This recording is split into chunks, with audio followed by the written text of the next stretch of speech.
చాలా పొరపాటు జరుగుతుంది, నష్టం కలుగుతుంది. నీకు అర్థం కాకుండా నీకు నువ్వే నష్టాన్ని కొని తెచ్చుకుంటున్నావు. నీ జీవితాన్ని నువ్వే పతనం చేసుకుంటున్నావు. నీ అజ్ఞానమే నిన్ను కాల్చివేస్తుంది, దినదినము నాశనం చేస్తుంది. నీకు అర్థం కావట్లేదా?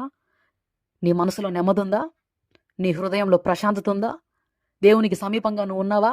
దైవ భయం లేకనే కదా ఆయనకు సుదూరంగా మారిపోయావు. నట్టనడి సముద్రంలోనికి దిగిపోయావు. ఈరోజు దేవునికి తెలియదు అనుకుంటున్నావా? ఆయన నిన్ను గమనించట్లేదు అనుకుంటున్నావా?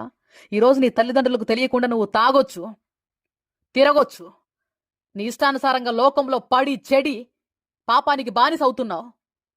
ఇవన్నీ నీ తోబుట్టువులు, నిన్ను ప్రేమిస్తున్న వ్యక్తులు, నీ తల్లిదండ్రులు, నీ కుటుంబీకులు చూడట్లేదు కావచ్చు.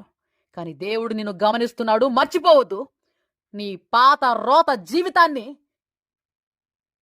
దయచేసి విడిచిపెట్టు. దేవుడు నీతో మాట్లాడుతున్నారు. నీకు నూతన జీవితాన్ని ఇవ్వడానికి సంసిద్ధంగా ఉన్నారు. మారు మనసు పొందు. ఆ శిలువ త్యాగం నీ కొరకే. దేవుడి ఈ యొక్క భూమి మీదకి వచ్చి తన రక్తాన్ని చిందించింది నీ కొరకే. మరణించి తిరిగి లేచింది నీ కొరకే, నీ రక్షణ కొరకే. దయచేసి మారు మనసు పొంది నీ పాత రోత జీవితాన్ని విడిచిపెట్టి నూతన జీవితాన్ని ఆత్మదేవుడు నీకు అనుగ్రహిస్తుండగా రక్షణ ద్వారా పొందుకో. దయచేసి స్వీకరించు. ఇదే రక్షణ దినం, నేడే అనుకూలమైన సమయం.